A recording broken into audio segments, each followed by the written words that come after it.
زیتون تیل چې څوک هم استعمالوي هغه هارت اټیک نه بچ کېدلی شي. دا رښتیا دی، دا بالکل هم رښتیا دی. صرف هارت اټیک نه موږ نه بچ کوي، د زیتون تیل دینه بغیر هم ډېرې زیاتې فایدې دي. ټول نه زیات چې کوم ریسرچ کوم تیل باندې شوي دي هغه د زیتون تیل باندې شوي دي. او موږ ته حضور صلی الله علیه وسلم دینه مخکې هم ویلي دي چې هغه خلک چې څوک زیتون تیل استعمالوي نو تاسو کولی شئ زیتون تیل تاسو لګوئ هم هغې سره ملش هم کوئ او دا تاسو خورئ هم. او دینه بغیر د باندې دنیا ریسرچ هم شوي دي د زیتون تیل باندې، او زموږ بدن لپاره یو ډېر ښه بینیفټس دی د زیتون تیل.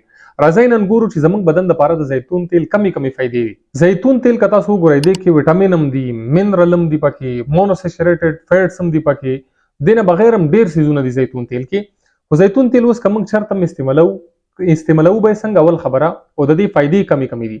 اول خبره زیتون تیل موږ هارت اټیک نه بچ کوي، دا بالکل هم رښتیا دی، د باندې ریسرچ شوی دی چې څوک هم زیتون تیل استعمالوي نو هغه به هارت اټیک نه بچ کیږي. دویمه فایده د زیتون تیل دا دی چې څوک هم زیتون تیل استعمالوي نو هغه کولیسټرول مسله کله چا وي دغه کولیسټرول های کیږي نو دغه کولیسټرول به هم کنټرول کوي. دریمه فایده دا دی چې دا زموږ هغه خلک چې شاته ډایبټیز وي، څوک د شوګر مریضان وي، ټایپ 2 ډایبټیز چې موږ ورته وایو، دا دې کې موږ سره مدد کوي چې هغه خلک چې د چا شوګر وي نو د هغې شوګر هم کمیدلی شي، شوګر یې بالکل کنټرول کوي. څلورم د دې بینیفټس دی هغه خلک چې د هغه کینسر خطروي هغه ته، مطلب بریسټ کینسر که چاته هم خطروي. اکثر د بریسټ کینسر صرف دا نه د ډېر خلک دا سوچ کوي چې صرف فیمیل ته یعنی زنانو ته بریسټ کینسر کیږي، حالانکه داسې نه دی، نارینهو کې لږه کمه دی خو نارینهو ته هم بریسټ کینسر کیدلی شي. نو د ریسرچ مطابق چې څوک هم اولیو اویل یعنی زیتون تیل چې څوک هم استعمالوي هغې ته د بریسټ کینسر چې کوم دی د دې خطر هم ورته کموي. پنځم دی د دې زموږ هډوکي چې کوم دي چې د چا هډوکي کمزوري وي نو که زیتون تیل څوک استعمالوي نو د هغه هډوکو هیلت هم ښه کیدلی شي. شپږم زموږ چې کوم سټروک چاته کیږي هغه خلک چې چاته د فلج خطره وي یا دې نه مخکې یو ځل فلج ورته شوی وي که څوک هم د زیتون تیل استعمالوي د ریسرچ مطابق هغو خلکو ته هم د فلج خطره بالکل هم کموي. اومه دا انټي ایجنګ دی. انټي ایجنګ دی ته وایي یو کس دی هغه چېرته د 20 کالو دی یا د 25 کالو دی یا د 13 کالو دی خو چې کله هم څوک زیتون تیل استعمالوي که نه دا زموږ چې کومه د عمر دی که نه نو دا رانیسي، دا پرېږدي نه. ډېره خلک وایي چې د 25 کالو یم ښکار هم داسې لکه د 500 کالو، دا انټي ایجنګ دی.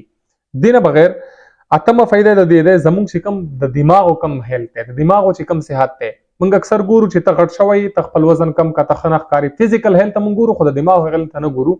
دې باندې هم ریسرچ شوی دی چې څوک هم زیتون تیل استعمالوي نو هغه خلکو دماغو پاور چې کوم د دماغ هم دې سره امپروو کیږي، زموږ دماغ هم دې سره ښه کیږي. د دې بله چې کومه فایده دی نهمه دا څه شی کوي؟ دا انټي بیکټیریل دی. اکثر داسې وي چې زموږ بدن کې بیکټیریا وشي، جراثیم وشي، نو دا بیکټیریا او جراثیم سره هم جنګ کوي زیتون چې کوم تیل دی.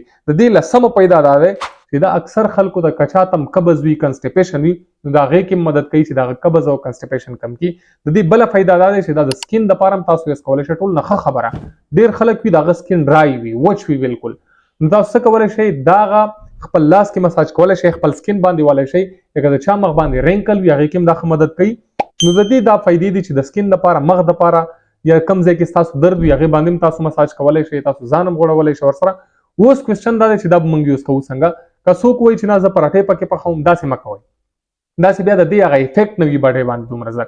زیتون تیل تاسو څنګه کولی شئ؟ که چېرته هم تاسو ځان ته چاټ جوړ کو یا تاسو ځان ته سلاد هم جوړ کو نو کوشش کوئ چې سلاد کې 2 چمچې اډ کوئ، نو د دې زیاتې فایدې وي. بیا یا کوشش کوئ که سحر وختي تاسو راپاڅئ نو څه کوئ 1 چمچ زیتون تیل تاسو وڅکلو نو ورځ کې 2 چمچې چې استعمالوئ د دې ډېرې غټې فایدې دي. دې نه بغیر تاسو چایو کې هم ځان ته 1 چمچ اچولی شئ یا ګرمو اوبو کې هم تاسو ځان ته اچولی شئ، اسیم 1 چمچ تاسو څکلی شئ. زیتون دا دی چې کله هم یو څیز پوخ شي هغې باندې هم پاسه نه اچولی شئ، نو ډېر زیات پخول نه وي پکار.